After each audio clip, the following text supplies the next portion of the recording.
আমাদের অনন্য স্টোরি সকল প্রকার পার্ট গল্প দেখতে আমাদের চ্যানেলটি সাবস্ক্রাইব করে পাশে থাকা বেল আইকনটিতে ক্লিক করে অল নোটিফিকেশন অন করে দিন। নাম কি তোমার? অমন করে ছুটছিলি কেন? লজ্জায় শুভ্রা দ্রুত মাথা নামিয়ে নিল। সে কেমন করে বলবে এই ছেলেকে যে সে কুকুরের দৌড়ানি খেয়ে এই অবধি এসেছে। সে দ্বিতীয় প্রশ্নের কোনো উত্তর দিল না, কেবল অল্প কথায় জবাব দিল। আমার নাম পুষ্পিতা নূর, ডাক নাম শুভ্রানী। আরিশ মাথা নাড়ল, নিরেট স্বরে বলল, নাইস নেম, শুভ্রানী। আপনার নাম কি? আরিশ হাসি হাসি মুখ করে বলল, আমার নাম শেখ সাদিকুর আরিশ। জবাবে শুভ্রা ঠিক তার মতো করেই ঠোঁট নেড়ে বলল, নাইস নেম, আরিশ। তার বলার ধরন দেখে আরিশের হাসি পেল। শুভ্রা কপাল কোঁচকাল। সে কি ভুল কিছু বলেছে? লোকটা এমন হাসছে কেন? তো মিস শুভ্রানী, আপনি কোথায় যাচ্ছিলেন এমন দৌড়ে দৌড়ে? বাসা কোথায়? বেশ সাবলীলভাবে প্রশ্ন করল আরিশ। শুভ্রা রিনরিনের স্বভাবে উত্তর দিল, জি, মালিবাগে, আমি সেখানেই থাকি। আরিশ মাথা ঝাঁকালো, গাড়ির সাথে হেলান দিয়ে বলল, তুমি কিছু মনে না করলে আমি তোমাকে ড্রপ করে দিতে পারি। আমি মতিঝিল যাচ্ছি। শুভ্রার সঙ্গে সঙ্গে দুই হাত নেড়ে নেড়ে হড়বড় করে জবাব দিল, না না, তার কোনো দরকার নেই, আমি চলে যেতে পারবো। আরিশ স্মিত হাসল। টি শার্টের গলার কাছে ঝুরিয়ে রাখা সানগ্লাসটা চোখের উপর চাপিয়ে সে হাত দিয়ে তার চুলগুলো ঠিক করে নিল। অমায়িক হেসে বলল, ওকে, আমি আসি। এটা কি আপনার গাড়ি? ভ্রু উঁচিয়ে জানতে চাইল শুভ্রা। নিজের প্রশ্নে শুভ্রা নিজেই অপ্রস্তুত বোধ করল। তার মানে হচ্ছে এই প্রশ্নটা করা উচিত হয়নি, অথচ তার কৌতূহলী মন সেই তখন থেকে এই প্রশ্ন তার মনে খচখচ করে যাচ্ছিল। আরিশ ট্রাউজারের পকেটে হাত রেখে দুই দিকে মাথা নেড়ে বলল, আমার না, আসলে এটা আমার ভাইয়ের গাড়ি। বাড়ির সবাই এটা ব্যবহার করে। আজ আমি নিয়ে বেরিয়েছি। এই যা। শুভ্রা বুঝতে পেরে মাথা নাড়ল, এক শব্দে বলল, ও। তারপর আর কথা না বাড়িয়ে দুই হাত ব্যাগের ফিতায় চেপে মাথা নিচু করে সে পুনরায় বাড়ির পথ ধরল। হাঁটতে হাঁটতেই তার মনে হলো বাবা বেঁচে থাকলে আজ শুভ্রাও এমন গাড়িতে চড়তে পারত। বাবা মায়ের কিছু স্মৃতি শুভ্রার মনে আছে। মনে আছে সুটটাই পরা একটা লোক খুব দামি গাড়িতে চড়ে বাড়ি ফিরতেন। কখনো কখনো আপাই আর শুভ্রাকে নিয়ে মাঝরাতে গাড়ি নিয়ে বেরিয়ে পড়তেন। মা ভীষণ চেঁচামেচি করতেন এই নিয়ে, কিন্তু বাবা নামের মানুষটা সে কথা কানে তুলতেন না। কত সুন্দর ছিল সেই জীবন। অর্থবিত্ত আভিজাত্য, কোনো কিছুরই কোনো কমতি ছিল না। মাঝে মাঝে শুভ্রানীর মনে খুব কৌতূহল জাগে। মনে হয় আপাই কেমন করে এই নিম্নবিত্ত জীবন মানিয়ে নিচ্ছে। আপাই তার জীবনের দীর্ঘ সময় কাটিয়েছে অর্থবিত্ত আর জৌলুসের মধ্য থেকে। তারপর হঠাৎ এই নুন আনতে পান্তা ফুরোয় এইরকম জীবনে কেমন করে মানিয়ে নিয়েছে আপাই। শুভ্রানীর ধারণা সারাদিন পড়ি পড়ি শুনতে শুনতে আপা সত্যিই পড়ি হয়ে গেছে। পরি আপাই শুভ্রার দেখা পৃথিবীর সবচেয়ে ভালো মানুষ। আপাই এতটা ভালো যে মাঝে মাঝে তাকে মানুষের সাথেও মেলানো যায় না। আপাই কোনোদিন নিজের খাওয়া নিজের পড়া নিয়ে ভাবে না। তার জীবনের সমস্ত ধ্যান জ্ঞান শুধু তার শুভি আর চিত্রাকে নিয়ে। আপাই কেবল তাদের দিয়েই যাচ্ছে। শুভ্রার ভীষণ ইচ্ছে হয় একদিন সেও আপায়ের জন্য কিছু করবে। খুব বড় ডাক্তার হবে সে। তারপর আপা চিকিৎসা করবে, আর কোনো কাজ করতে দিবে না আপাকে। তখন আপাইয়ের ছুটি। আকাশে গম গম শব্দ হয়। শুভ্রার চোখ ভিজে যায়। তার মস্তিষ্কে মা বাবার অস্তিত্ব অনেকটাই ঘোলা। পরি আপাই বাদে তার আর চিত্রর জীবনে কেউ নেই। খুব বেশি বিপদে পড়লে কিংবা খুব বেশি কষ্ট পেলে যে চেহারাটা শুভ্রার চোখের সামনে ভেসে ওঠে সেটা তার পরি আপাই। আপাই রোজ রোজ বলে তার পুরো পৃথিবীটা নাকি শুভি আর চিত্র। শুভ্রা কোনোদিন জোর গলায় বলতে পারবে না আমাদের পৃথিবীটাও শুধু তুমি আপা। শুভ্রা আলগছে চোখ মুছে। আপাই এত ভালো কেন? এত কেন ভালোবাসে তাদের? একটু কম ভালোবাসলে ক্ষতি কি? কাল আরো একটা ক্লাস টেস্ট আছে। শুভ্রা বাড়ি ফিরে গোসল শেষ করে চিত্রাকে খাইয়ে দিল। তারপর ঠান্ডা মাথায় পড়তে বসলো। এখন সময় বিকেল 4টা। চিত্রা ঘুমাচ্ছে খাটের ঠিক মাঝামাঝি, হাত পা ছড়িয়ে। এ সময়টা বাড়ি নীরব থাকে। মামি এ সময় বাড়ি থেকে না পাড়া বেড়ায়। প্রথা তো কখনোই ঠিক মতো বাড়িতে থাকে না। কেবল টাকার প্রয়োজন হলে বাড়ি আসে আর চিৎকার চেঁচামেচি করে। 4টা বাজার একটু পরে বাড়ির কলিং বেল বেজে উঠল। কপালে ভাঁজ পড়ল শুভ্রার। অদ্ভুত তো, এই অসময় কে এসেছে? কেমিস্ট্রি বইটা বন্ধ করে উঠে দাঁড়ালো শুভ্রা। অসময় বাড়িতে কেউ এলে বুক টিমটিম করে। শুভ্রারও করছে। তার ভাবনার মাঝেই কলিং বেলে আবারও চাপ পড়ল। শুভ্রা গুটি গুটি পা ফেলে এগিয়ে গেল দরজার কাছে। গিয়ে আওয়াজ উঁচু করে জানতে চাইল, কে কে এসেছেন? অপর পাশ একদম নীরব। শুভ্রা কড়া গলায় বলল, নাম না বললে দরজা খুলবো না। দরজার অন্য পাশ থেকে এবার উত্তর এলো। 23 ঊর্ধ্ব তরুণী প্রচন্ড বিরক্ত হয়ে উত্তর দিল, আমি শেওড়া পড়া পেতনি, এবার দরজা খুল বেয়াদব। চমকে গেল শুভ্রা। এটা তো আপাইয়ের গলা। এক দৌড়ে ছুটে গিয়ে সে দরজা খুলে দিল। আশ্চর্য হয়ে বলল, আপাই তুমি এই সময়ে? নবনীতা ঘামে ভেজা শরীরটা নিয়ে কোনো রকমে ঘরে ঢুকলো। শুভ্রার কথার জবাব না দিয়ে উল্টো তাকে ধমকে উঠল। সমস্যা কি তোর? এতক্ষণ লাগে দরজা খুলতে? ঘুমিয়ে যাস নাকি? শুভ্রা দরজা বন্ধ করতে করতে উত্তর দিল, আরে আপাই, তুমি আসবে সেটা কি আমি জানতাম নাকি? তুমি তো কখনো এই সময় আসোই না। কেন? এই সময় আসাতে কি তোর সমস্যা হচ্ছে, কষ্ট হচ্ছে? হলে বলে দে, চলে যাই আমি। শুভ্রা পড়েছে মহা বিপাকে। সে কখন চলে যেতে বলল? আপাই সবকিছুতে এমন রেগে যাচ্ছে কেন? সে ঝটপট এক গ্লাস পানি তার দিকে বাড়িয়ে দিল। তড়িঘড়ি করে বলল, তুমি পানি খাও, মাথা ঠান্ডা করো তোমার। নবনীতা চেয়ার টেনে পানির গ্লাস হাতে নিয়ে বসলো। একটু পানি খেয়ে প্রশ্নাত্মক চাহনিতে জানতে চাইল, চিত্র কোথায়? খেয়েছে কি দুপুরে? আমি এসে খাইয়ে দিয়েছি। কালকে পরীক্ষা আছে? আছে, কেমিস্ট্রি সেকেন্ড পেপার। পরিমাণ কত রসায়ন।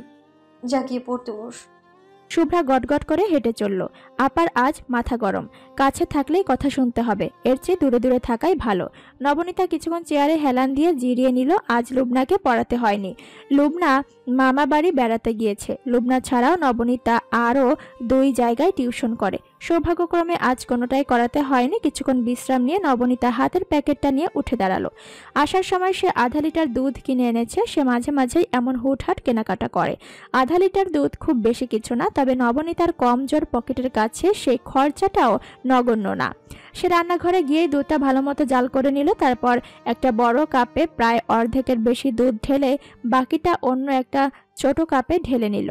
মিসেস রোকেয়া বাড়িতে এসেই সবার প্রথমে রান্নাঘরে গেলেন।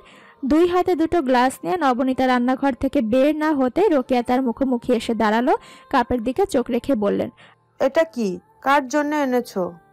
নবনীতা একটা শ্বাস ছেড়ে জবাব দিল, মামার জন্য এনেছি। মামার এখন এই ধরনের খাবার দরকার। আরেকটা কার জন্য? চোখ পাকিয়ে জানতে চাইলেন মিসেস রোকেয়া। নবনীতা নিরাসক্ত, খানিকটা বিরক্তি মিশানো গলায় বলল, আরেকটা শুভির জন্য। কেন? শুভ্র কি বিশেষ কেউ? বিশেষ কেউ না, কাল তার পরীক্ষা, তাই ভাবলাম বাকিটুকু তাকে দিয়ে দিই। বাহ, খুব ভালো। নিজের 2 বোন ছাড়া তো আর কিছুই তোমার চোখে পড়ে না। নবনীতা ক্লান্ত চোখে একবার মিসেস রোকেয়াকে দেখল। গুরুজনদের সাথে বেয়াদবি করা তার পারিবারিক শিক্ষার অন্তর্ভুক্ত না, কিন্তু মামিকে কেমন করে ঠান্ডা মাথায় সহ্য করতে হয় সেটাও নবনীতার জানা নেই। নবনীতা তার সামনে নিজের ধৈর্য ধরে রাখতে পারে না, উত্তর দেওয়ার জন্য ঠোঁট নিষ্পিস করে। তবুও সে ধৈর্য না হারিয়ে একেবারে ঠান্ডা গলায় বলল, মামি, আমি কখনোই চিত্র কিংবা শুভির জন্য খুব বেশি আলাদা কিছু করি না, কিন্তু শুভির তো পড়ার অনেক চাপ। একটু ভালো খাবার না খেলে এত পড়াশোনার চাপ নেবে কেমন করে? মিসেস রোকেয়া মুখটাকে পেঁচার মতো করে ন্যাকাট সুর টেনে বলল, বোন তো তোমার আরেকজনও আছে, তার কথা তো কখনোই ভাবোই না। তার সাথে তোমার যত হিংসে। নবনীতা হাসল। ঠিক কোনো একটা রহস্যিকতার জবাবে যেমন করে হাসে ঠিক তেমন করে হাসলো। প্রথাকে সে কেন হিংসে করবে? প্রথার মাঝে কি আছে যেটা দেখে নবনীতা তাকে হিংসা করবে? এই প্রশ্নটা মামিকে করা যায়, কিন্তু মামি এক উত্তরে 8 ঘন্টা চিল্লাপাল্লা করবে। তার বেরস ফাটা বাঁশের মতো গলা শুনলেই নবনীতার মাথা ব্যথা শুরু হয়। সে মিসেস রোকেয়াকে সম্পূর্ণ এড়িয়ে গেল, যেন সে তার কোনো কথাই শুনতে পায়নি। রোকেয়া দাঁতে দাঁত চেপে গিরগির করে বলে উঠলেন, অন্যের বাড়িতে থাকে, কিন্তু ভাব এমন যেন এটা তার বাড়ি। 2 পয়সার জোগাড় দিতেই নিজেকে বাড়ির মালিক ভাবে। সন্ধ্যার পর নবনীতার ফোনে রিমির কল এলো। রিসিভ করার সাথে সাথেই অন্য পাশ থেকে চটপটে গলায় রিমি বলল, নবনী, 23 তারিখ কিন্তু অবশ্যই ভার্সিটিতে আসবি, সাথে চিত্র আর শুভিকেও নিয়ে আসবি। নবনীতা চোখ সরু করে বলল, কিন্তু কেন? তাদেরকে কেন সাথে নিব? কাল কলেজে একটা কালচারাল ফেস্ট, সবাই সবার ভাই বোনদের নিয়ে আসবে, তুইও তাদের নিয়ে আসবি, বুঝলি? এসব ফেস্ট টেস্ট আমার একদমই ভালো লাগে না। তুই যা, আমি যেতে পারবো না। তোর ভালো না লাগলে নাই, শুভি আর চিত্রে তো ভালো লাগে, তুই তাদের নিয়ে আয়। তুই না হয় 24 না হতেই বুড়িয়ে গিয়েছিস, বাচ্চাগুলো তো এখনো ছোট, তাদের দিকটা তো অন্তত ভাব। নবনীতা আর না পেরে বলল, থাক, হয়েছে। এদেরকে আমি সময় করে ঠিকই বেড়াতে নিয়ে যাই। তাছাড়া শুভির ক্লাস টেস্ট আছে 23 তারিখ, কিভাবে যাব বল?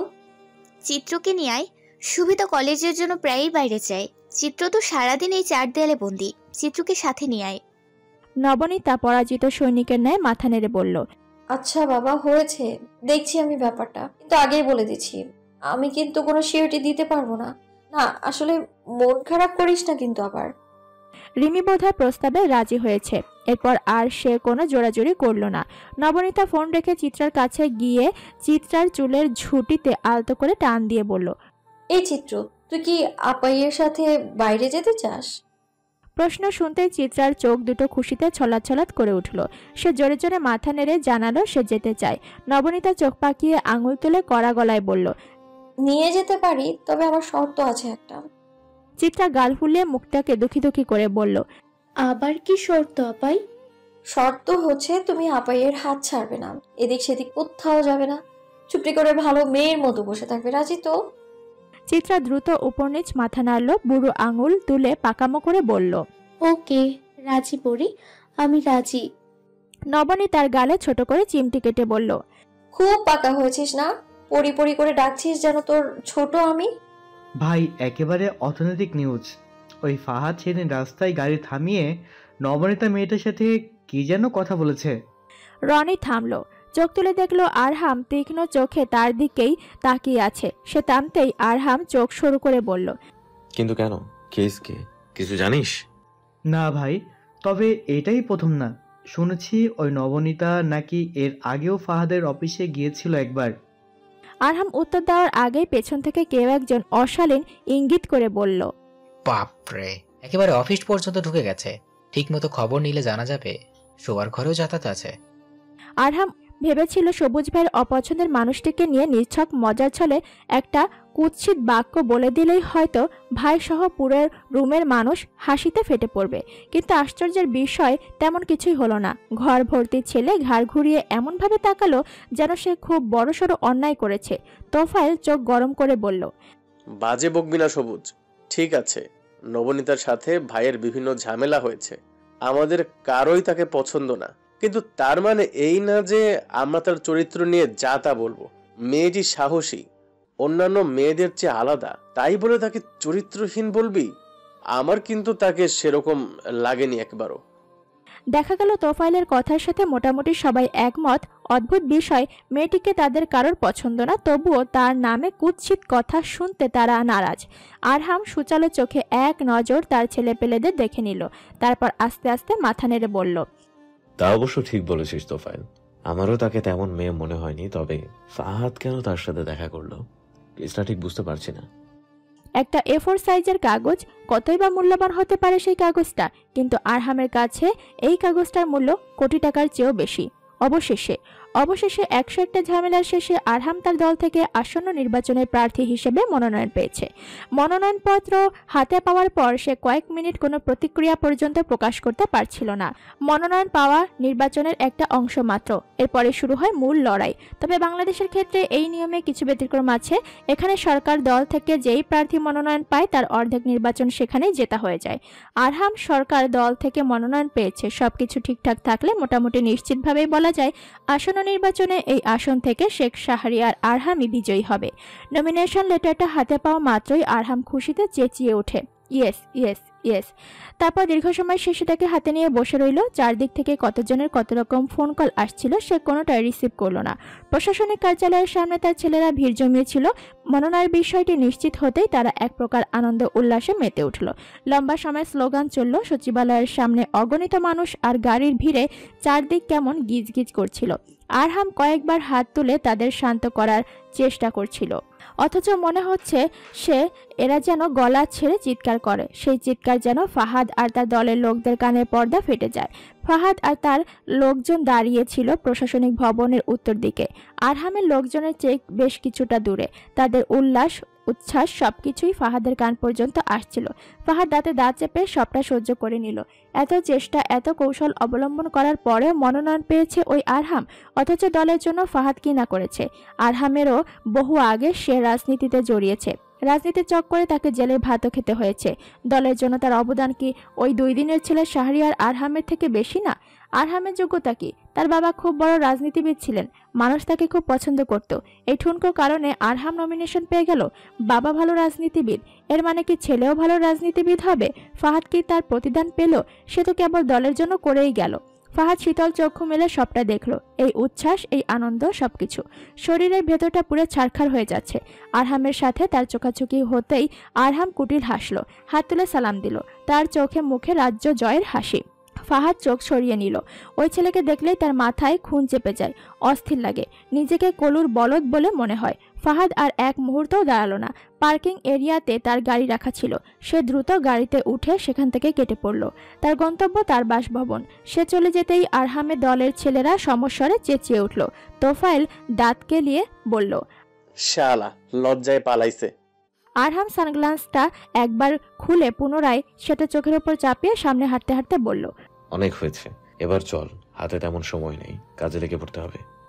রাগ উঠলে জিনিস ভাঙচুর করা কিছু মানুষের জন্মগত স্বভাব। ফাহাদ তাদের একজন। বাড়িতে ফিরতেই সে সবার প্রথমে তাদের ড্রয়িং রুমের খুব দামি টি টেবিলটি এক আছাড় মেরে ভেঙে গুড়িয়ে দিল। কাঁচ ভাঙার বিকট শব্দে পুরো ঘর ঝনঝন করে উঠল। আমেনা খাতুন আওয়াজ পেয়ে এক প্রকার ছুটে এলেন, আটকে উঠে বললেন, কি হয়েছে ফাহাদ, এমন করছিস কেন? ফাহাদ টি টেবিল ভেঙেই ক্ষান্ত হয়নি। সে তারপর খুব সুন্দর দেখতে কয়েকটা ফুলদানি ভাঙলো। শোকেসে অসংখ্য কাচের জিনিস, মার্বেল পাথরের শোপিস সহ আরো অনেক জিনিস তাকে তাকে সাজিয়ে রাখা ছিল। ফাহাদ সেগুলোর অর্ধেকের বেশি ভাঙলো। আমেনা খাতুন সাবধানে পা ফেলে তার কাছে এগিয়ে এসে শক্ত করে তার হাত ধরে বললেন, এসব কি ফাহাদ, এভাবে জিনিস ভাঙছিস কেন? ফাহাদ থামল। মায়ের উৎকণ্ঠা মেশানো মুখটা দেখে সে তার হাতে থাকা মার্বেল পাথরের শোপিসটি না ভেঙে সোফার উপর ছুঁড়ে মেরে হনহনিয়ে নিচের ঘরে চলে গেল।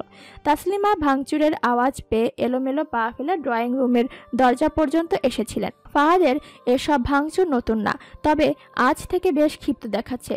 আমেনা খাতুন তাকে দেখা মাত্রই আদেশের সুরে বললেন, তাসলিমা ঝাড়ু এনে দ্রুত রুমটা পরিষ্কার করতো। তাসলিমা মাথা নিচু করে মিনমিন করে জবাব দিলেন, জি আপা, করছি। আমেনা খাতুন ছেলে দুশ্চিন্তায় মারিয়া হয়ে ড্রয়িং রুম থেকে বেরিয়ে গেলেন। তাসলিমা শাড়ির আঁচলটা কোমরে গুজে কাজে লেগে পড়লেন। দোতলা থেকে নোমান সাহেবের আওয়াজ পাওয়া যাচ্ছে, তিনি গলা উঁচিয়ে ডাকছেন, তাসলিমা, এই তাসলিমা, তোমাকে না বলেছিলাম আমার পাঞ্জাবিটা ইস্ত্রি করে রাখতে? কোথায় আমার পাঞ্জাবি? তাসলিমা ফ্লোর ছড়িয়ে ছিটিয়ে থাকা কাজগুলো দেখতে দেখতে দীর্ঘশ্বাস ছেড়ে বললেন, একটু অপেক্ষা করুন, আমি আসছি। ফাহাদের যৌথ পরিবার, কাজের কোনো শেষ নেই। বাড়িতে কাজ করার জন্য পরিচারিকা থাকলেও সব কাজ তাদের হাতে করানো হয় না। বাড়ির অধিকাংশ কাজ করতে হয় তাসলিমাকে। তাসলিমার অবস্থান এই বাড়িতে ঠিক ধুলো মাখানো ফার্নিচারের মতো, যাকে ভালোবাসাতে হয় না, উল্টো যে ন্যূনতম যত্ন করার প্রয়োজন সেইটুকুও করা হয় না। তাসলিমা হাসলেন। সেই হাসির আড়ালে অসংখ্য গল্প লুকিয়ে আছে, অনেকগুলো দীর্ঘশ্বাস লুকিয়ে আছে। তাসলিমা জানে তার সাথে কোনো অন্যায় হচ্ছে না, বরং প্রকৃতি তার কাছে একটু একটু করে সব ফিরিয়ে দিচ্ছে। পুরো ঘর পরিষ্কার করে তাসলিমা গেলেন তার আর নোমান সাহেবের শোয়ার ঘরে। আলমারিতে পাঞ্জাবি রাখা আছে। তিনি পটু গৃহিণীর মতো নিঃশব্দে একে একে সবগুলো কাজ করলেন। পাঞ্জাবি আর পায়জামা ইস্ত্রি করার পর আলমারির ভেতর ছড়িয়ে ছিটিয়ে থাকা কাপড়গুলো ভাঁজ করলেন। নোমান সাহেব বিরক্ত মুখ করে বললেন, এতক্ষণে তোমার ইস্ত্রি করার কথা মনে পড়েছে? সারাদিন কি করো তুমি? তাসলিমা জবাব না দিয়ে কাজে মন দিলেন। সে সারাদিন কি করে এটা বাড়ির কেউ অজানা না। বাড়ির ছোট বড় সব কাজই তাসলিমা তার হাতে সামলান। তাসলিমার মাঝে মাঝে মনে হয় এই কাজগুলো তার প্রাপ্য। এই অবহেলা, ভর্ৎসনা, বাজে ব্যবহার কিংবা তুচ্ছতা ছিল পুরোটাই তার প্রাপ্য। তাসলিমা তো কর্মফল ভোগ করেছে। কথায় আছে, পাপ বাপকেও ছাড়ে না। তাহলে সেটা তাসলিমাকে ছাড়বে কেন? বিকেল হতেই নাস্তার টেবিলে নোমান সাহেব, তার ভাই খালেদ সাহেব আর ফাহাদকে পাওয়া গেল। বাকিরা কেউ বাড়ি নেই। খালেদ সাহেব তার ছেলের আজকের আচরণে খানিকটা বিরক্ত হলেন। তিনি কিছুটা শাসনের সুরেই ছেলেকে বললেন, এসব বোকামো কেন করছো ফাহাদ? তুমি তো এতটাও অবুঝ নও। অল্প বিষয়ে ভাঙচুর করার অভ্যাসটা বাদ দাও। যা হয়েছে তা মেনে নাও। মেনে নেব? যা হয়েছে সেটা মেনে নেব বাবা? চেঁচিয়ে ওঠে ফাহাদ। আমি এই দলের জন্য কি না করেছি, পরিশ্রম করে করে এই জায়গা পর্যন্ত আসতে হয়েছে। যখন এই সরকার ক্ষমতায় ছিল না তখন আমাকে জেলেও যেতে হয়েছে। 14 শিখের ভাত খেয়ে খেয়ে আজ আমি এই জায়গায় এসেছি। রাজনীতির জন্য কতটা পথ পাড়ি দিতে হয়েছে আমার জানো? আর নমিনেশন পেয়ে গেল ওই আরহাম। কি যোগ্যতা আছে তার? কি স্যাক্রিফাইস করেছে সে তার দলের জন্য? কিছুই তো না। কেবল বাবার রাজনৈতিক ট্যাগ গায়ে মাখিয়ে দিব্যি নমিনেশন নিয়ে নিল। রাস্তা অবরোধের বিষয়টি নিয়ে কয়জন তাকে প্রশ্নবিদ্ধ করেছে? তার উপর ওই মেয়েটিও নিজের বক্তব্য ফিরিয়ে নিয়েছে। সবকিছু তো ওই আরহামের মন মতোই হচ্ছে। আমি কিভাবে শান্ত আর নির্লিপ্ত থাকবো কেউ বলতে পারো? তাসলিমা কেতলি থেকে সবার কাপে চা ঢেলে দিচ্ছিলেন। ফাহাদের কথা শুনতেই আচমকা তার হাত থেকে কেতলিটা সামান্য অবস্থানচ্যুত হলো। ফলস্বরূপ কিছুটা চা ছিটকে এদিক সেদিক গিয়ে পড়ল। নোমান সাহেব বিরক্ত হয়ে কর্কশ গলায় বললেন, সমস্যা কি তোমার? দেখো না নাকি এভাবে এদিক সেদিক চা ফেলছো কেন? তাসলিমা দ্রুত টিস্যু দিয়ে টেবিলের ওপর পড়ে থাকা তরলটুকু মুছে নিলেন। সামনে থাকা কাপে ঠিকমতো চা ঢালতে নিঃশব্দে সরে এলেন। ফাহাদ একটু আগে কার নাম বলল? আরহাম। আরহামের কথাই কি বলছিল সে? তাসলিমার ভেতরটা ছেদ করে ওঠে, চোখ দুটো মনের অজান্তে আর্দ্র হয়। তিনি ধীর গতিতে এগিয়ে লিভিং রুমে বসেন, দরজা চাপিয়ে দেন অতি সন্তর্পণে। তার হৃৎপিণ্ড চলছে স্বাভাবিকের চেয়ে ভীষণ দ্রুত গতিতে। তাসলিমা নিজেকে শান্ত করতে গিয়ে আবিষ্কার করলো তিনি সময়ের সাথে সাথে ভীষণ রকমের অস্থির হয়ে যাচ্ছেন। আর কিছু না ভেবে তিনি টেবিলের ওপর পড়ে থাকা রিমোট চেপে টেলিভিশন চালু করলেন। দেশীয় সংবাদ মাধ্যমগুলোতে নির্বাচন নিয়ে বিভিন্ন সংবাদ প্রচার করা হচ্ছে, কোথাও আবার টকশো চলছে মনোনীত প্রার্থীদের নিয়ে, কোথাও আবার মনোনয়ন পাওয়ার পর তাদের প্রতিক্রিয়া কিংবা অনুভূতি ব্যক্ত করার ভিডিও ক্লিপ প্রচার করা হচ্ছে। তাসলিমা প্রচণ্ড উৎকণ্ঠা নিয়ে দাঁড়িয়ে আছেন। একটি চ্যানেলে সরকার দল থেকে মনোনীত প্রার্থীদের নাম আর মনোনয়ন পাওয়ার পর তাদের প্রতিক্রিয়ার পর্যায়ক্রমিক ভিডিও দেখানো হচ্ছে। প্রতিটি আসন থেকে মনোনীত প্রার্থীরা কয়েক বাক্যে সামান্য কিছু বলেই যার যার গাড়িতে চেপে প্রশাসনিক ভবন ছেড়ে চলে যাচ্ছে। তাসলিমা অপেক্ষা করছেন একটি মুখ দেখার, তার সেই কাঙ্ক্ষিত মুখটি কখন আসবে। একটা পর একটা প্রার্থীর মুখ স্ক্রিনের সামনে ভেসে ওঠে আর তাসলিমার নিঃশ্বাসের গতি বেড়ে যায়। মনে হয় একটু পরেই দম বন্ধ হয়ে আসবে। অবশেষে তাসলিমার অপেক্ষার পালা শেষ হলো। 42 ইঞ্চি টেলিভিশনের বিরাট পর্দায় ভেসে উঠল একটি হাস্যোজ্জ্বল মুখ। বাকি সদস্যদের চেয়ে সে আলাদা, বয়সে তাদের চেয়ে বেশ খানিকটা ছোট। কতই বা হবে বয়স, 31 কিংবা 32। সে মহানগর 4 আসনের মনোনীত প্রার্থী। তার নাম শেখ শাহরিয়ার আরহাম। তাসলিমা শাড়ির আঁচলটা মুখে চেপে ধরে পিছিয়ে গেলেন 2 কদম। টেলিভিশনের পর্দায় দেখানো ছেলেটার মুখটা এত স্নিগ্ধ কেন? সাংবাদিক তার হাতের মাইক যুবকের দিকে বাড়িয়ে দেয়, জানতে চায় তার প্রতিক্রিয়া। যুবকটি হাসে, স্নিগ্ধ হাসি ধরে রেখে জবাব দেয়, মনোনীত হয়েছি, বিজয়ী হইনি এখনো। বাবার আদর্শে দেশ গড়তে চাই, ইনশাআল্লাহ দেখা হবে বিজয়। তাসলিমা এক ছুটে দৌড়ে ছুটে গেলেন টেলিভিশনের সামনে, হাত বাড়িয়ে ছুঁয়ে দিলেন পর্দায় ফুটে ওঠা সেই সুপুরুষ মুখখানা। কত বড় হয়ে গেছে আরহাম। তীব্র অভিমানে মুখ ফুলিয়ে নেওয়া দিনভর মায়ের ন্যাওটা ছেলে হয়ে ঘুরে বেড়ানো ছেলেটার কথা তাসলিমার কেমন করে ভুলবে? ওইটুকু বাচ্চা ছেলেটা নাকি নির্বাচন করবে, আবার নাকি প্রথম চেষ্টায় মনোনয়নও পেয়ে গেছে। তাসলিমার চোখ একটু পর পর ভিজে যাচ্ছে। মুখে শাড়ির আঁচল গুজে কান্না থামানোর ব্যর্থ প্রয়াসে তিনি ব্যস্ত।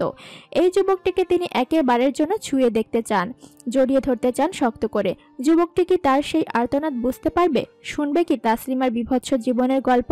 আচমকা ফুপিয়ে উঠলেন তাসলিমা, ধপ করে বসে পড়লেন মেঝেতে, ফোপাতে ফোপাতে বললেন, আরহাম, আমার আরহাম, খুব বড় হও বাবা, জয়ী হও। দূর থেকে জানবে কেউ একজন তোমার জন্য এক আকাশ ভালোবাসা পাঠিয়েছে। তুমি বড্ড অভিমানী, কিন্তু তা সত্ত্বেও মা তোমায় ভালোবাসি। এটা আবার কি এনেছো তুমি? কপাল কুঁচকে প্রশ্ন করলো তাসনুবা। আরহাম তার হাতের সাদা কাচের টবে থাকা গাছটার দিকে তাকিয়ে গম্ভীর মুখে বলল, এটা স্পাইডার প্ল্যান্ট। এটা রুমে থাকা ভালো, এটা থাকলে বাতাস পরিষ্কার থাকে। তাসনুবা আর চোখে বড় ভাইকে দেখলো, মনে মনে বলল, শুরু হয়েছে আবার নতুন পাগলামি। অথচ মুখে বলল, এটা কি আজ থেকে আমার রুমে থাকবে? আরহাম বিজ্ঞের মতো মাথা নাড়ে দ্বিরুক্ত করে বলে, শুধু তোর রুমে না, তোর, আমার, আরিশের সবার রুমে থাকবে। অনেকগুলো আনিয়েছি আমি। তাসনুবা নাক ছিটকালো। দেখতে একদমই সুন্দর না ভাইয়া, ঘাসের মতো লাগে। আরহাম চোয়াল শক্ত করে বলল, সুন্দর দিয়ে কি আসে যায়? সুন্দর চিবিয়ে ঘাস খাবো আমি? আমার প্রয়োজন আউটকাম। জিনিসটা থেকে আমি কি ফল পাচ্ছি, এটাই আমার প্রয়োজন। কিন্তু তবুও এমন ঘাসের মতো গাছ ঘরে আনিয়ে খামোখা সৌন্দর্য নষ্ট করছো। আমাদের বাড়ির বাতাস এমনিতেই পরিষ্কার, এসব গাছ এনে পরিষ্কার করার দরকার নেই। তাসনুবার উত্তর আরহামের পছন্দ হয়নি। সে মুখটাকে পেঁচার মতো করে বলল, বেশি বুঝিস তুই, এগুলোর কত ডিমান্ড জানিস তুই? আমি ভাবছি সামনের মাসে ল্যাভেন্ডার প্লান্ট আনবো। সে কি? ওইটা তো শীত প্রধান দেশে হয়, এই গরমে কেমন করে বাঁচবে? ভাবুক হয়ে প্রশ্ন করলো তাসনুবা। আরহাম কাঁধ উঁচিয়ে বলল, সো হোয়াট, আমাদের বাসায়ও তো এসি থাকে। এটার বেঁচে থাকার মতো টেম্পারেচার আমাদের বাসাতেই আছে। এটার খুব ডিমান্ড, বাতাসে টক্সিন দূর করে এটা। তাসনুবা কপাল চাপড়ায় আফসোস করে বলে, তুমি কি সবকিছুতে শুধু লাভ লোকসান খুঁজো?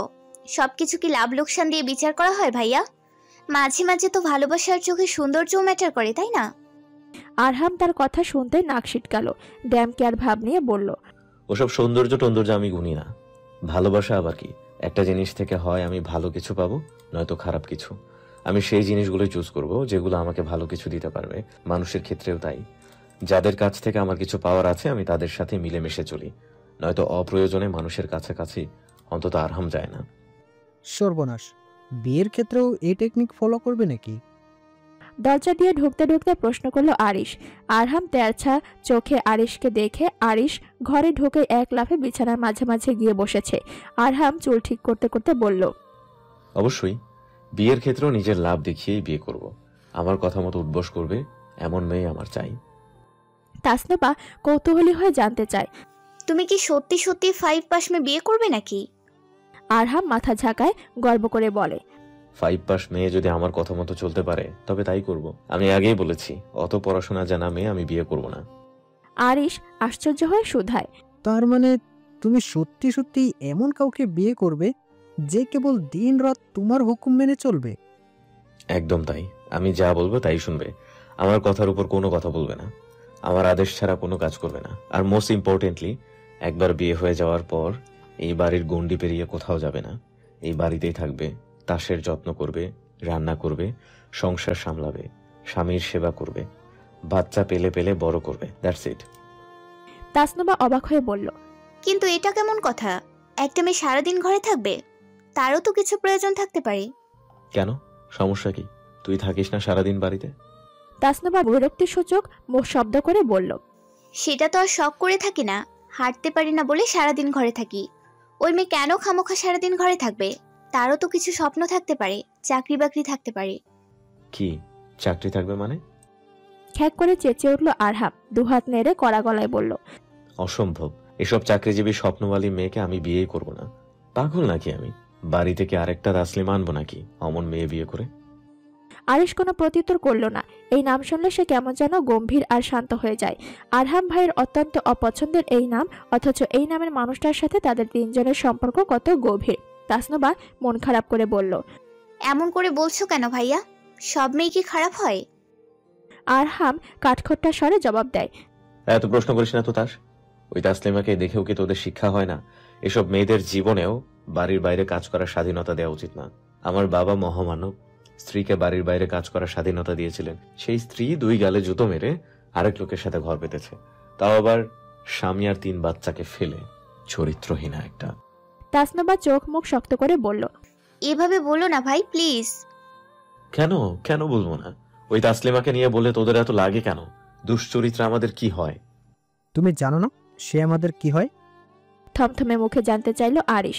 আরহাম চিবিয়ে চিবিয়ে উত্তর দেয়, জানি, কিন্তু মানি না। আর তাকে আমার পক্ষে কোনো রকম সম্মান করাও সম্ভব না। তোরা পারলে তার পুজো কর, আমি এইসবে নাই। তাসলিমা আমার চোখে দেখার সবচেয়ে জঘন্য মানুষ। আমার বাবার বিশ্বাস ভালোবাসাকে সে বুড়ো আঙুল দেখিয়েছে। সুযোগ পেলে সব মেয়ে এমন করে। আমার বউকে আমি সেই সুযোগই দেব না। তাসনুবা মলিন মুখে বলে, আমিও তো মেয়ে ভাইয়া। চুপ কর তো। তুই মেয়ে ছেলে এসব পরে, সবার আগে তুই আমার বোন। তুই আরহামের বোন, তুই আলাদা। আমি আলাদা আর বাকি সব মেয়ে এক? আরহাম অন্যদিকে ফিরে ছোট করে জবাব দেয়, এক। তাসনুবা ম্লান হাসলো, হাসি মুখে বলল, আমার কি মনে হয় জানো ভাইয়া? আরহাম চোখ পাকায়, জানতে চায় কি?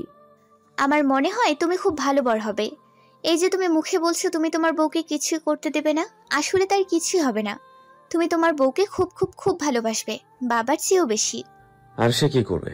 তাসলিমার মতো আমার ভালোবাসাকে বুড়ো আঙুল দেখিয়ে আরেক লোকের সাথে বিয়ে বসবে? তাচ্ছিল্য সুরে জানতে চায় আরহাম। তাসনুবা ভীষণ বিরক্ত তার বড় ভাইয়ের উপর। সবকিছুতে ঘুরে ফিরে সে এক নামই নিয়ে আসে। তাসনুবা কপট রাগ দেখিয়ে বলল, বারবার এক কথা বলবে না ভাই। একজন এমন করেছে মানেই সবাই এমন করবে তা না। তাসনুবা একটু দম নিল। সামান্য কিছু সময় পরে আবার উচ্ছ্বসিত হয়ে বলল, আমার মনে হয় তোমার বউ খুব মিষ্টি হবে। মনে নাই নানু কি বলতো? বলতো যে বদমেজাজি বেটাদের বউ হয় মিষ্টি। আমারও মনে হয় সে খুব মিষ্টি হবে। তোমাকে, আমাকে, ছোট ভাইকে, আমাদের সবাইকে খুব ভালোবাসবে।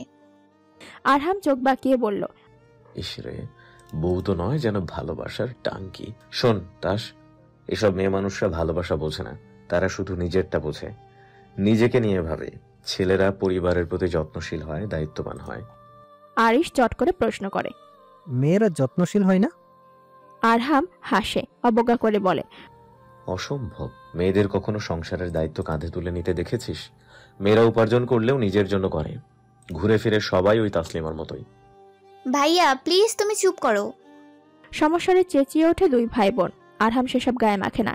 তাসলিমাকে নিয়ে কটু কথা বললে আরিশ আর তাসনুবার খুব গায়ে লাগে। তাতে আরহামের কি, লাগুক গায়ে, সে কোনো মিথ্যা কথা বলে না। ওই তাসলিমা তার জন্য কি করেছে? তাকে পেটে ধরেছে। এজন্য কি সে এখন আরহামের উচিত তার গুণগান করা? যত সব ফালতু লজিক। সে ঘর থেকে বেরিয়ে যেতে যেতে গাঢ় স্বরে বলল, খুব গায়ে লাগে তাই না? লাগবেই তো। তোরা তো আর তার পায়ে পড়িসনি। তোরা তো আর চোখের সামনে মাকে অন্য বাড়ির বউ হতে দেখিসনি। তোরা তো স্কুলের ক্লাসরুমে হেনস্থার শিকার হোসনি। তোদের কাছে তো আমারটাই বাড়াবাড়ি মনে হবে। যাকে আমি চললাম। তোরা দুজন ইচ্ছে হলে কতক্ষণ গলা জড়িয়ে ধরে কাঁদ। তাসলিমার কাছে কবুতরের পায়ে বেঁধে উড়ো চিঠি পাঠিয়ে দে। শেষ কথাটা বলতে গিয়েই আরহাম আওয়াজ করে হেসে ফেলল। পরক্ষণে আবার তাসনুবা আর আরিশের থমথমে মুখটা দেখতেই মুখে হাত চাপলো। আরিশ বিরক্ত হয়ে বলল, অদ্ভুত, তুমি আবার হাসছো ভাইয়া? আরহাম সে কথার উত্তর দেয় না, কেবল ন্যাকা সুরে গান ধরে। মেঘের খামে আজ তাসলিমার নামে উড়ো চিঠি পাঠিয়ে দিলাম। পরণীয় তুমি মিলিয়ে নিয়ে খুব যত্নে তা লিখেছিলাম। বাণীতে মা ভক্ত আরিশ তাসনুভা। কথা শেষ করেই আরহাম আরো কতক্ষণ খ্যাক খ্যাক করে হাসলো। তাসনুবা তার হাতের কাছের বালিশটা সবেগে ছুঁড়ে মারলো তার দিকে। ফুঁসতে ফুঁসতে বলল, তুমি যাবা ভাইয়া, সব সময় এসব ভালো লাগে না। আরহাম বালিশটা ক্যাচ ধরে বুকের সাথে চেপে ধরে বলল, আচ্ছা যা, চলে গেলাম। তোরা যা খুশি তাই কর। আরিশের ফোনে তাসলিমার ছবি আছে, দরকার পড়লে সেটা দেখেও কাঁদতে পারিস। I have no problem. নবনীতার আজকের দিনটা অন্যান্য দিনের তুলনায় ভালো হওয়ার একটা বিশেষ কারণ হলো কুরিয়ার অফিসের যে চাকরিটা সে করত সেখানে আজ তার বেতন হয়েছে। সে জানতো তার বেতন ৬,০০০, কিন্তু পরবর্তীতে অফিসের ম্যানেজার জানালো বেতন ৬,০০০ থেকে বাড়িয়ে ৭,০০০ করা হয়েছে। অনাকাঙ্ক্ষিতভাবে বেতনের টাকায় ১,০০০ টাকার নোট বেশি যোগ হওয়াতে নবনীতার মন খুশিতে বাকবাকুম। সে অফিস থেকে বেরিয়ে সোজা রিক্সা নিল। আজ একটু খরচা করাই যায়। এই ১,০০০ টাকা তার হিসেবের বাইরে। বাড়িতে ফিরতে সে শুভ্রানীকে তাড়া দিল। সুবি তাড়াতাড়ি পড়া শেষ কর, আজ ঘুরতে বেরোবো আমরা। শুভ্রা অবাক হয়ে জানতে চায়, কোথায় বের হব? কি উপলক্ষে বের হব? নবনীতা তাড়াহুড়ো করতে করতে জবাব দেয়, ৬,০০০-এর জায়গায় ৭,০০০ বেতন পেয়েছি, এই খুশিতে বের হব। এখন পড়া শেষ করে তাতে রেডি হতো। শুভ্রানী কেবল গোল গোল চোখে তার বোনের চঞ্চলতা দেখে। নবনীতা আলমারি থেকে চিত্রার জন্য একটা জামা বের করলো, লাল টুকটুকে একটা জামা। তারপর চিত্রাকে সেটা পরিয়ে তার চুলগুলো সুন্দর করে বেঁধে দিল। চুল বাঁধার পর চিত্রাকে দেখাচ্ছিল মিষ্টি একটা বাচ্চা। নবনীতা গালে হাত চেপে প্রফুল্ল মুখে বলল, আল্লাহ রে, আমার চিত্র সোনাকে কি সুন্দরটাই না দেখাচ্ছে, একদম পামকিন পামকিন। বয়স যাই হোক না কেন, মেয়ে মানুষ প্রশংসায় গলে যায়। চিত্রাও গলে গেল। কিছুটা লাজুক হেসে সে ঘরের আয়নায় একবার নিজের প্রতিবিম্ব দেখে নেয়। নবনীতা তাকে পেছন থেকে জাপটে ধরে প্রশ্ন করে, কি কেমন দেখাচ্ছে চিত্রকে? চিত্রা হাত নেড়ে নেড়ে জবাব দেয়, so beautiful, so elegant. Nabanita চোখ বড় বড় করে বলল, সর্বনাশ, এই কথা কে শেখালো? নির্ঘাত সুবি তাই না? চিত্রা ইশারায় জানালো নবনীতার ধারণাই ঠিক। নবনীতা পেছন ফিরে শুভ্রার বোকা বোকা মুখটা দেখতেই খিলখিলিয়ে হেসে ওঠে। কয়েক পল বাদেই আবার চিত্রাকে জড়িয়ে ধরে তার গালে ঠেসে ঠেসে দুটো চুমু খেয়ে আহ্লাদি গলায় বলে, কি পাকা পাকা কথা বলে এই দুষ্টটা। কিছু সময় বাদে নবনীতা নিজ থেকে বলে ওঠে, জাস্ট লুকিং লাইক আ ওয়াও চিত্র। শুভ্রানী এগিয়ে এলো, অবাক হয়ে বললেন, আপাই তুমি এই কথা জানো? লুবনার কাছ থেকে জেনেছি। এটা তো আরেকটা মোবাইলের পোকা, সারাদিন কি সব রিলস দেখতে থাকে। পড়াশোনা বাদে সেই সব কিছুতে ভীষণ পারদর্শী। শুভ্রার পড়া শেষ করে সবকিছু গুছিয়ে বাড়ি থেকে বের হতে হতে সন্ধ্যা ঘনিয়ে এলো। ৮ ঘন্টা বাদেই হয়তো আজান দেবে। নবনীতা মাথার ঘোমটাটা আরেকটু সামনে টেনে হতাশ গলায় বলল, ধ্যাত, সেই তো আবার দেরি করে ফেললাম। মাঝখানটায় মাগরিবও গেল। সেদিন ৩ বোন মিলে সোজা নিউ মার্কেট গেল। নবনীতা ফুচকা খেলো, তা আবার ২ প্লেট। এক একটা ফুচকা মুখে দেওয়ার পর তার চোখে মুখে যে তৃপ্তির ভাব ফুটে ওঠে সেটা দেখে শুভ্রার ঠোঁট টিপে হাসে। আপাই ফুচকার ভক্ত, এসবে কোনো ভাগযোগ করে না আপাই। যার যার প্লেট তার তার। নবনীতা যখন দু চোখ বন্ধ করে ফুচকার স্বাদ নিতে ব্যস্ত, তখন শুভ্রা অতি সন্তর্পণে তার প্লেটের একটা ফুচকা নবনীতার প্লেটে তুলে দিল। এই একটা খাবারই আছে যেটা পরিয়া পাই খুব আয়েশ করে খায়। যেই আপাই নিজের সব বিসর্জন দিয়ে শুভ্রার চিত্রাকে ভালোবাসতে পারে, সেই আপাইকে ভালোবেসে একটা অগোচরে তার প্লেটে একটা ফুচকা দেওয়াই যায়। শুভ্রা মুগ্ধ চোখে দেখে। নবনীতা ফুচকা চিবোতে চিবোতে অস্পষ্ট গলায় বলে, ফাটাফাটি হয়েছে, একদম মন ভালো হয়ে গেছে আমার। ফুচকা খাওয়া শেষ করে তারা কতক্ষণে হাঁটাহাঁটি করলো। চিত্রাকে চিপস আর চকলেট কিনে দিয়েছে নবনীতা। তারপর তার যায় স্টেশনের দোকানে। চিত্রার কালার পেপার লাগবে, শুভির লাগবে প্র্যাকটিক্যাল খাতা। নবনীতা আর শুভ্রা ব্যবহারিক খাতাগুলো পাতা উল্টে দেখছিল। নবনীতা জিজ্ঞেস করে, 3টা একসাথে কত দিব ভাই? চিত্রা এসব ঝামেলায় নেই, সে নিজের জিনিসপত্র সব পেয়ে গেছে। সে সেগুলো হাতে নিয়ে ফুটপাতে হাঁটাহাঁটি করছিল। তার 2 হাত ভর্তি এটা সেটা। হাঁটতে হাঁটতে আচমকা সে হোঁচট খেলো। হাঁটু ভেঙে মাটিতে বসতেই ফুপিয়ে কেঁদে উঠল। ঠোঁট ভেঙে ডাকলো, আপাই। নবনীতার কানে তার আওয়াজ যেতে নবনীতা আঁতকে উঠল। হাতে রাখা খাতাটা দ্রুত ডেস্কের ওপর ফেলে সে ছুটল ফুটপাতের দিকে। তার পিছু পিছু শুভ্রাও দোকান থেকে হম্বিতম্বি করে বের হলো। নবনীতা ফুটপাতে পা রাখতে দেখতে পেল চিত্রার এক হাত একটা শক্ত হাতের মুঠোয় বন্দি। সেই হাতের মালিক তার অন্য হাতে চিত্রার হাঁটুর কাছে ধুলো ময়লা সব ঝেড়ে দিচ্ছে। ঝাড়তে ঝাড়তেই আদুরে স্বরে বলছে, কিছু হয়নি বাবু, এই দেখো তুমি একদম ঠিক আছো। একচুটে নবনীতা সেখানে গেল। প্রচন্ড অস্থির হয়ে প্রশ্ন করলো, কি হয়েছে আমার চিত্রর? ওয়াজিদ মাথা তুলল। নবনীতা প্রথমে তাকে দেখে চিনতে পারেনি। যখন চিনল তখন এক থাবায় চিত্রাকে তার কাছ থেকে নিজের কাছে নিয়ে এলো। চিত্রার গালে হাত রেখে ব্যস্ত হয়ে বলল, কিভাবে পড়লি চিত্র? বেশি ব্যথা পেয়েছিস? চিত্রা কেবল ডানে বায়ে মাথা নাড়ে। ওয়াজিদ অমায়িক হেসে উত্তর করে, না না, সে তেমন ব্যথা পায়নি, হোঁচট খেয়েছিল। আমি ধরে নিয়েছি, বাসায় গিয়ে ভ্যাসলিন লাগিয়ে দিবেন, তাহলেই একদম ঠিকঠাক হয়ে যাবে। নবনীতা তার কথার পিঠে কেবল সৌজন্যসূচক হাসল। ওয়াজিদের কণ্ঠ অত্যন্ত মোলায়েম, মুখ জুড়ে সবসময় অমায়িক হাসি লেপটে থাকে। আরহামের অত্যন্ত ঘনিষ্ঠ হওয়া সত্ত্বেও আরহামের চেয়ে ওয়াজিদের আচার আচরণ সম্পূর্ণ ভিন্ন। নবনীতার এই লোকটিকে খারাপ লাগে না। ওয়াজিদ কথা শেষ করে আর চোখে একবার তার মুখোমুখি দাঁড়ানো রমণীকে দেখে নেয়। তার চোখে মুখে সে কি ভীষণ উৎকণ্ঠা। ওয়াজিদ ঠিক করে বুঝিয়ে বলার পরেও সে দুশ্চিন্তা মুক্ত হতে পারছে না। ওয়াজিদ স্মিত হেসে বলল, মিস নবনীতা রিল্যাক্স, ওর কিচ্ছু হয়নি, ও পড়ে গিয়েছে কেবল। বাচ্চারা এমন একটু আধটু পরেই। এবার সম্ভবত কিছুটা আশ্বস্ত হয়েছে নবনীতা। সে চোখ তুলে একগাল হেসে বলল, ধন্যবাদ ভাইয়া, আসলে একে নিয়ে আমি খুব চিন্তায় থাকি। বাচ্চা মানুষ তো, তাই ভয় হয়। আপনাকে ধন্যবাদ, আল্লাহ আপনার ভালো করুক। আমরা আসি তাহলে। কথা শেষ হতে নবনীতা চিত্রার হাতের জিনিসগুলো নিজের হাতে নিল। ব্যাগ থেকে কিছু টাকা বের করে শুভ্রার হাতে দিয়ে বলল, যা তো খাতাগুলো নিয়ে আয়। শুভ্রা খাতা আনার পরে 3 জন একটা রিক্সা ডেকে মিনিটের মাঝেই সেখান থেকে উধাও হয়ে গেল। কেবল পেছনে পড়ে রইল একটি যুবক, যার চোখে মুখে তখনও রাজ্যের মুগ্ধতা। সাদামাটা পোশাক, প্রসাধনীবিহীন একটা ক্লান্ত মুখ, গভীর দুটো চোখে মলিনতার ছাপ, একপাশে বেনি করে অযত্নে ফেলে রাখা চুল, অথচ এত অযত্নেও তার সৌন্দর্যের এটুকু ম্লান হয়নি। কি আছে এই রমণীর মাঝে?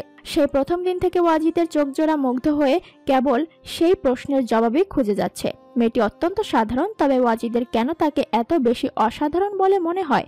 কেন মনে হয় এই মেয়েটি যেখানে যায় সেখানেই কেবল মুগ্ধতা ছড়ায়? নবনীতাদের রিক্সা অনেক দূর এগিয়ে গেছে। ওয়াজিদ দাঁড়িয়ে আছে বুকে হাত বেঁধে। মেয়েটাকে তার ভালো লাগে, ভীষণ ভীষণ ভালো লাগে।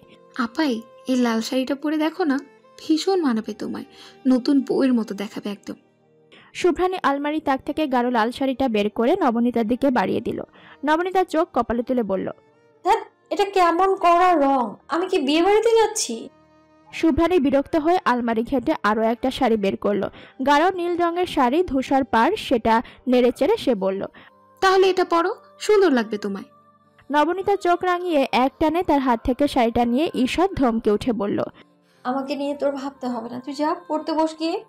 শুভ্রা কাচুমাচু মুখ করে বলল, এমন করো কেন আপাই, এটা তো সত্যি অনেক সুন্দর। এই চিত্র, বলতো এই শাড়িটা খুব সুন্দর না? চিত্রা এক নজর শাড়িটা দেখে ঠোঁট গোল করে বলল, নবনীতা জহুরি চোখে ধূসর পাড়ের গাঢ় নীল শাড়িটা দেখলো। এটা কি কালচারাল ফেস্ট হিসেবে অনেক বেশি চকমকে দেখাচ্ছে? তার মস্তিষ্ক জবাব দেয়, এটা তো অত কাজ নেই নবনী, এটাই পরে নে। নবনীতা শাড়িটা হাতে নিয়ে দরজা ভিজিয়ে দিল, ক্লান্ত স্বরে বলল, শাড়ি সামলাতে ভীষণ কষ্ট হয় রে সুবি, সেই জন্যই পড়তে চাই না। অথচ শাড়িতে তোমায় খুব ভালো লাগে আপাই, তুমি অত ভেবো না তো, আমি সুন্দর করে পিন আপ করে দিব, তুমি চটপট পরে নাও এটা। নবনীতা নির্বিকার ভঙ্গিতে শাড়ির ভাঁজ খুলে আরো একবার সেটা দেখলো। আজ তাপমাত্রা কত? এই গরমে সে শাড়ি পরে টিকবে কেমন করে? সে জানালার ধারে গিয়ে বাইরে উকি দেয়, ঠোঁট গোল করে শ্বাস ছেড়ে বলে, বাপ রে, কি ভাবসা গরম পড়েছে দেখেছিস? শুভ্রানী ঠিক পাখার নিচ বরাবর বসে তপ্ত শ্বাস ছেড়ে বলল, ভ্যাবসা গরমের পর প্রচন্ড বৃষ্টি হয়, আজ বোধহয় বৃষ্টি হবে। চট্টগ্রামে কালকে সারা দিন বৃষ্টি হয়েছে। নবনীতা জানালা থেকে মুখ সরিয়ে অলস ভঙ্গিতে বলল, ইস, কোথায় চট্টগ্রামের আবহাওয়া আর কোথায় ঢাকার আবহাওয়া। কদিন পর দেখবি ঢাকায় উঠ চলছে। শুভ্রা মুখটিকে হাসে। আপায়ের চোখে মুখে স্পষ্ট বিরক্তি, গরমে অস্থির দেখাচ্ছে তাকে। নবনীতা এগিয়ে এসে শাড়িটা শুভ্রার হাতে ধরিয়ে দিয়ে বলল, পুরোটা তুই পরাবি, আমি পরতে পারবো না, আলসেমি লাগছে আমার। শুভ্রা এই প্রস্তাব সাদরে গ্রহণ করলো। শাড়ি পরতে আর পরাতে দুটোই শুভ্রার ভীষণ ভালো লাগে। সে মিনিট 10 মাথায় খুব সুন্দর করে নবনীতাকে শাড়ি পরালো, সেফটি পিন দিয়ে সবকিছু ঠিকঠাক করে দিল। শাড়ির আঁচলটা ফেললো নবনীতার হাতের ওপর। নবনীতার চোখ শুরু করে বলল, এভাবেই থাকবে, কাঁধে তুলবি না? না না, ওভাবে ভালো লাগে না, এটাই সুন্দর। তাড়াহুড়ো করে জবাব দেয় শুভ্রানী। নবনীতা চোখ পাকিয়ে কিছু বলতে গিয়েও পরে আর বলল না। আয়নাতে তার প্রতিবিম্ব ফুটে উঠেছে। না, তাকে একদমই মন্দ দেখাচ্ছে না। শুভ্রানী তাকে শাড়ি পরানোর পর চিত্রাকে খুব সুন্দর করে একটা জামা পরিয়ে দিল। চিত্রার জামার রঙও নীল। নবনীতা পেছন ঘুরে তার জামাটা না দেখেই বলল, আরামের জামা পরিয়েছিস তো? খুব গরম কিন্তু বাইরে, অত ভারী কিছু পরাস না কিন্তু। শুভ্রা চিত্রার চুল বাঁধার ফাঁকে জবাব দেয়, একদম নরম জামা, কোনো সমস্যা হবে না। নবনীতা আয়নার সামনে দাঁড়ায়। শাড়ির সাথে সামান্য সাজলে মন্দ হয় না। সমস্যা হচ্ছে তার কাছে অত শত সাজের জিনিস নেই। 2টা লিপস্টিক, ভ্যাসলিন, কাজল আর পাউডার প্রসাধনী বলতে নবনীতার ছোট্ট ঘরে এগুলাই আছে। নবনীতা কাজল হাতে নিয়েই আবার কি মনে করে সেটা রেখে দিল। দ্রুত তার ফোনটা হাতে নিয়ে রিমিকে কল দিল। রিসিভ করতেই দ্রুত প্রশ্ন ছুড়ল, রিমি রে, তুই কি কাজল দিবি? অন্য পাশ থেকে রিমি আশ্চর্য হয়ে জবাব দেয়, অদ্ভুত প্রশ্ন করছিস নবনী, কালচারাল ফেস্ট, শুধু কাজল কেন, ঘরে যা আছে সব মেখে আসবো। নবনীতার জবাবে কেবল হাসলো, মাথা নেড়ে বলল, আচ্ছা ঠিক আছে। তুই রেডি? তুই? এই তো এখনই বের হব। আমিও। নবনীতা কথা শেষ করে ফোন কাটে। শুভ্রা এগিয়ে এসে বলল, আপাই, তোমার চুলে একটা খোপা করে দিই সুন্দর করে। নবনীতা ভ্রু কুঁচকে জানতে চায়, খোপা আবার সুন্দর করে কিভাবে করে? খোপা তো খোপাই। শুভ্রা তার কাঁধে হাত চেপে তাকে খাটে বসাতে বসাতে জবাব দেয়, আহা, তুমি বসো তো, আমাকে বাকি কাজ করতে দাও। নবনীতা বসলো। শুভ্রা গুনে গুনে 17 মিনিট সময় নিল। নবনীতা শেষমেশ অধৈর্য হয়ে বলল, শুভি, আমি কেবল একটা সাংস্কৃতিক অনুষ্ঠানে যাচ্ছি, কারো বিয়েতে না। শুভ্রা তার ধমক গায়ে মাখল না। চুল বেঁধে সে নিজেই তার চোখে কাজল পরালো, ঠোঁটে লিপস্টিক দিল। নবনীতা আশ্চর্য হয়ে বলল, তোরা সব সময় আমাকে নিয়ে এত মাতামাতি কেন করিস বলতো? আমি কি সাবানা নাকি ববিতা? এত বিউটিফাই করবি না তো আমাকে নিয়ে। আমি খুবই অর্ডিনারি একজন পার্সন। কথা শেষ করেই সে উঠে দাঁড়ালো। আয়নায় তাকে দেখা যাচ্ছে। অনেকদিন পর তার মুখটা সামান্য প্রসাধনের ছোঁয়া পেয়েছে। শুভ্রা তার চুল খুব সুন্দর করে বেঁধেছে। খোপা করার পাশাপাশি সিথির 2 পাশে চুলগুলোকে খুব সুন্দর করে হেয়ার ক্লিপ দিয়ে সেট করেছে। নবনীতা একবার নিজের প্রতিবিম্ব দেখে পেছন ঘুরে শুভ্রাকে দেখতেই তার গালে হাত রেখে বলল, চুল বাঁধাটা তো খুব সুন্দর হয়েছে, শিখলি কোথায়? শুভ্রা হাসি মুখে জানায়, অ্যানুয়াল ফাংশনে একজন এভাবে বেঁধেছিল, সেখান থেকেই শিখলাম। তোমাকে একদম পুতুলের মতো লাগছে আপাই, মনে হচ্ছে তুমি সত্যি সত্যি পরি আপাই। নবনীতা হাসলো। পরক্ষণেই আবার শুভ্রাকে তাড়া দিয়ে বলল, যা তুই তাড়াতাড়ি ড্রেস পর, তোকে কলেজে নামিয়ে আমি আর চিত্র ইউনিভার্সিটিতে যাব। ভাই ভাই, ওই দেখেন লেডি ডন আসছে। বিশ্ববিদ্যালয়ের মূল ফটকের ভেতরে তখন আরহাম আর তার দলের ছেলেরা দাঁড়িয়েছিল। আরহাম অবশ্য তখন অফিস রুমের ভেতরে ছিল। কয়েক মিনিট আগেই সে বেরিয়ে এসেছে। বিশ্ববিদ্যালয়ের সাংস্কৃতিক অনুষ্ঠান উপলক্ষে অসংখ্য ছেলেমেয়েরা আসছে। এরই মাঝে তোফায়েলের কথায় চোখ জোড়া আপনা আপনি শুরু হয় আরহামের। সহসা সে ঘুরে দাঁড়ায়, চোখ রাখে মূল ফটকের দিকে। বিশ্ববিদ্যালয়ের মূল ফটক দিয়ে তখন প্রবেশ করছিল একটি তরুণী। তার এক হাত শাড়ির কুচি সামলাতে ব্যস্ত, অন্য হাতের মুঠোয় একটা ছোট্ট হাত বন্দি। মেয়েটি আরহামের পূর্ব পরিচিত, যদিও খুব একটা মধুর না সেই পরিচয়, তবুও পরিচিত তো। মেয়েটির নাম নবনীতা। পাশ থেকে তামজিদ মজার ছলে বলে, বাংলার মাদার তেরেসা এসেছে, সাইড হয়ে দাঁড়া সব। ভিড়ের মাঝে অন্য কেউ বলে, রনি দাঁত কেলিয়ে ব্যঙ্গ করে বলে, আমার কাছে কিন্তু আবার দাবাগিরিং সেই লাগে, আমার জন্য সে দাবাং নবনীতা। অন্যদিক থেকে মত আসে, সে হলো দাঁত কিড়িমিড়ি নবনীতা। দেখিস না সারাক্ষণ কেমন দাঁত কিড়িমিড় করে কথা বলে, যেন আমাদের সাথে তার পুরনো শত্রুতা। আরহাম হাসলো, কটাক্ষ করে বলল, স্টুপিড, পুরো একটা স্টুপিড মেয়ে, আত্মসম্মানে ভরপুর সো কল্ড সুশীল নাগরিক। সামনে এলে রাগ ওঠে। এত এত মতামতের মাঝে সবচেয়ে ভিন্ন মতামত দিল ওয়াজিদ। সে মন্ত্রমুগ্ধের মতো সামনে দেখে বলল, নীলাঞ্জনা, নীলপরি নীলাঞ্জনা। আরহাম নাক সিটকে বলল, কি নীলপরি নাচে না? কেন নাচে না? বলে ফিক করে হেসে দিল। ওয়াজিদ থমথমে মুখে বলল, ইয়ার কি হচ্ছে? আরহাম কপাল কুঁচকে বলল, তবে কি হচ্ছে? তুইও তো ইয়ার কি করছিস? হকচকিয়ে উঠে ওয়াজিদ। সে কি সবার সামনে কথাটা বলেছে? কি সর্বনাশা কথা! সে দ্রুত মাথা নেড়ে বোকা বোকা হেসে বলল, ওই আর কি, একটু মজা করলাম। আরহাম সামনে ফিরল। নবনীতার থেকে তাদের দূরত্ব বেশ কয়েক মিটারের। নবনীতার সাথে থাকা ছোট্ট মেয়েটিকে আরহামের ভালো লেগেছে। মেয়েটির মুখ গোলগাল, মায়া ভরা মুখ, দেখলেই আদর দিতে ইচ্ছে হয়। অথচ এর সাথে যে মেয়েটি দাঁড়ানো তার ব্যাপার সম্পূর্ণ ভিন্ন।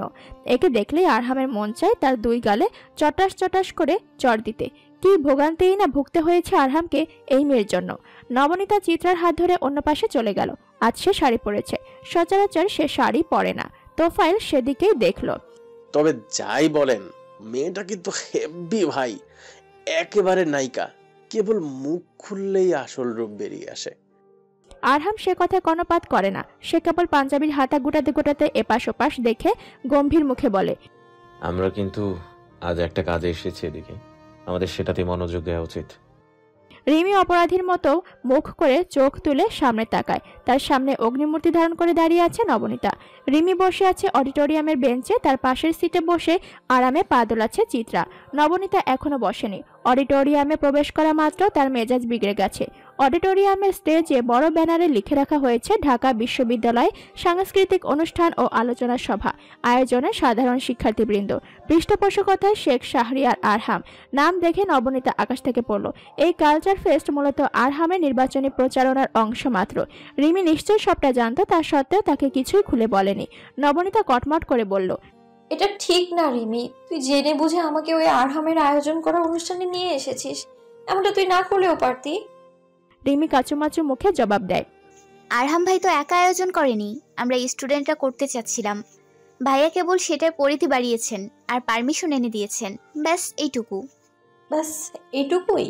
বাইরে যে তোর ভাই বিশাল বহর নিয়ে দাঁড়িয়ে আছে, এদের কাজ কি? আলোচনার নামে তো নিজেরাই গুণগান করবে। রিমি তার দুই হাত চেপে মোলায়েম স্বরে বলল, আচ্ছা তুই প্লিজ বস, এটা তো আমাদের জন্য আয়োজন করা হয়েছে, আমরা ভার্সিটির স্টুডেন্ট। সমস্যা কি? কেউ আয়োজন করলে সেটাতে উপস্থিত হতে তো সমস্যা নেই, তাই না? নবনীতা কিছু বলার আগে রিমি আঙুল তুলে বলল, দেখ, তুই কিন্তু বলেছিস আরহাম ভাইয়ের সাথে তোর কোনো ব্যক্তিগত শত্রুতা নেই। তাহলে সে অনুষ্ঠানে এলো কি এলো না, আয়োজন করলো কি করলো না, তাতে আমাদের কি? আমরা আমাদের মতো এসেছি, মজা করব, তারপর চলে যাব, শেষ। আর তো কিছু জানার দরকার নেই আমাদের। নবনীতা তপ্ত শ্বাস ছেড়ে এদিক ওদিক মাথা নেড়ে রিমির সাথে কথা বলে পারা যাবে না। সে 100 রকম যুক্তি দিয়ে তার কথাই ঠিক প্রমাণ করবে। সে আর কথা না বাড়িয়ে চুপচাপ চিত্রার পাশটায় গিয়ে বসলো। অডিটোরিয়াম আজ চমৎকার করে সাজানো হয়েছে, নিশ্চয়ই পুরোটাই আরহামের টাকা। অডিটোরিয়াম ভর্তি ছেলেমেয়ের মুখে শুধু আরহাম ভাইয়ের নাম। নবনীতা ভেঙচি কাটে, টাকা দিলেই সবাই ভালো হয়ে যায়। আজ আরহাম ভাই টাকা দিয়েছে তাই সে ভালো, কাল অন্য কোনো ভাই টাকা দিলে দিনভর শুধু তার নামই জপতে থাকবে। এই হলো দেশের সামগ্রিক অবস্থা। নবনীতা পেঁচার মতো মুখ করে বসে থাকে।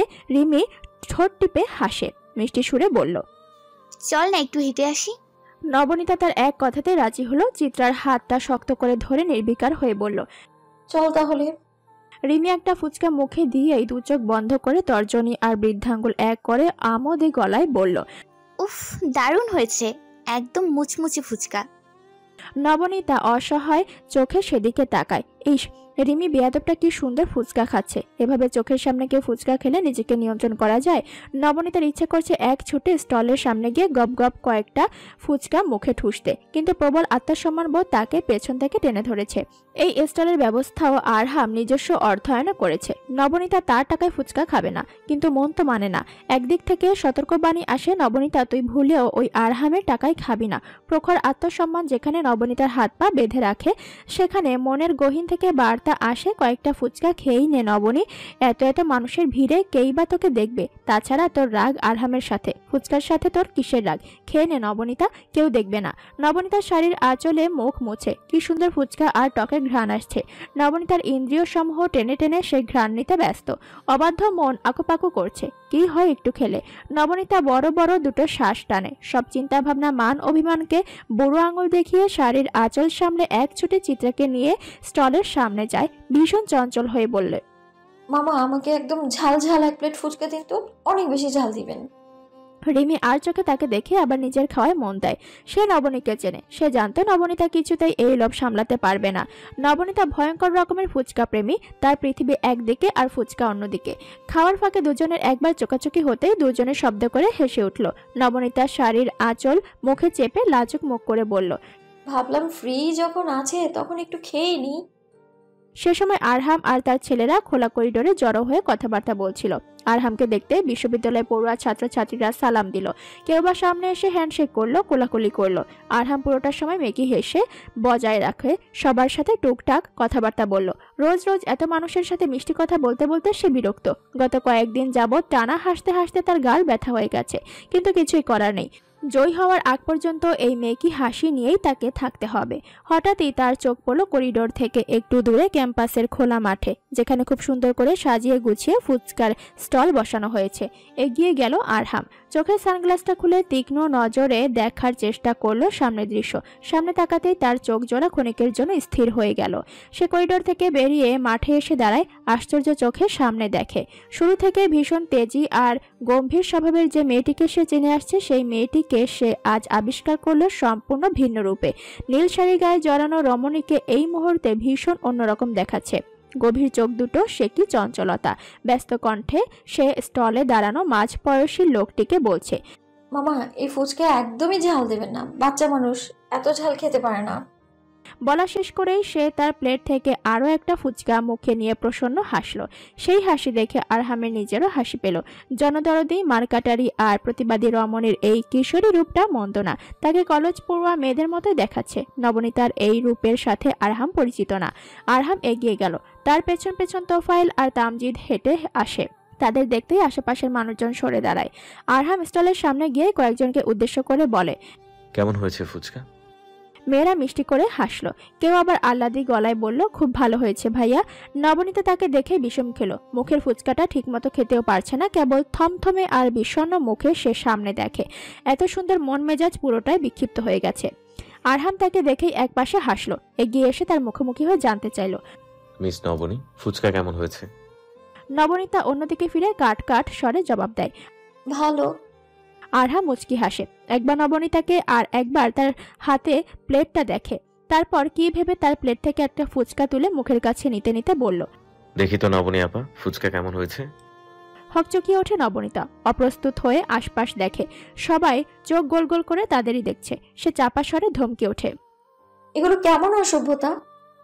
আরহাম ফুচকা মুখে দেওয়ার 2 সেকেন্ডের মধ্যে চোখ বড় বড় করে নবনীতার দিকে দেখলো। এটা ফুচকা নাকি মরিচের চচ্চড়ি? তার লাল হয়ে যাওয়া মুখটা দেখতেই নবনীতার হাসি পেল। একদম ঠিক হয়েছে, আর করবি এমন অসভ্য কাজ করবার? আরহাম ঝালে হু হা করতে করতে মুখ চেপে ধরল।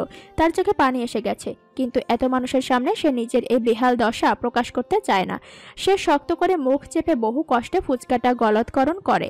ভেতরটা ঝালে ছিঁড়ে যাচ্ছে। রিমি দ্রুত তার দিকে পানির বোতল এগিয়ে দিল। আরহাম এক টানে পুরোটা পানি খেয়ে শেষ করলো।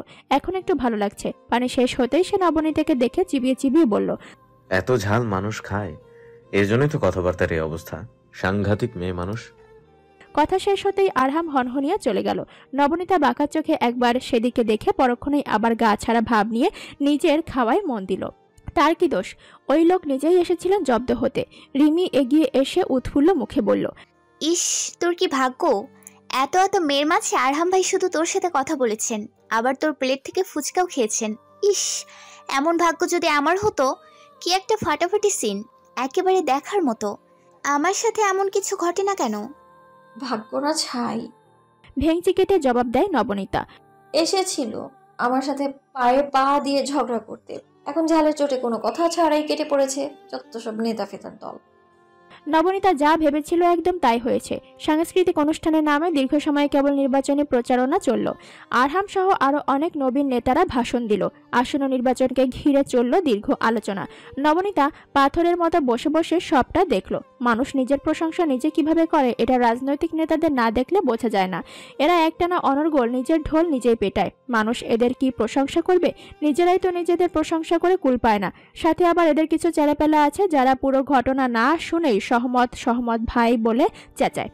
এদের দেখলে শরীর গিজগিজ করে নবনীতার। দুপুর 2:30 নাগাদ অনুষ্ঠান শেষ হলো। সবার জন্য খাবারের আয়োজনও করা হয়েছে। নবনীতা মুখ শক্ত করে খাবারের প্যাকেটটা হাতে নিল। তোফায়েল তাকে দেখে দাঁত কেলিয়ে হাসে। এই মেয়েটার কটমট চেহারা তোফায়েলের ভালো লাগে। রাগ চেপে রাখার কারণে তাকে অদ্ভুত দেখায়। নবনীতা প্যাকেটটা নিয়ে চোখ নামিয়ে নেয়। তার খিদে নেই একটুও। বাড়িতে গিয়ে শুভ্রির সাথে ভাগ করে খাওয়া যাবে। রিমি জানতে চাইল, একটু পরে সঙ্গীত সন্ধ্যার আয়োজন করা হবে, তুই কি থাকবি? পাগল নাকি? মাথা খারাপ আমার? তুই থাকলে থাক, আমার বাড়ি যেতে হবে, সুবীর আসার সময় হয়েছে।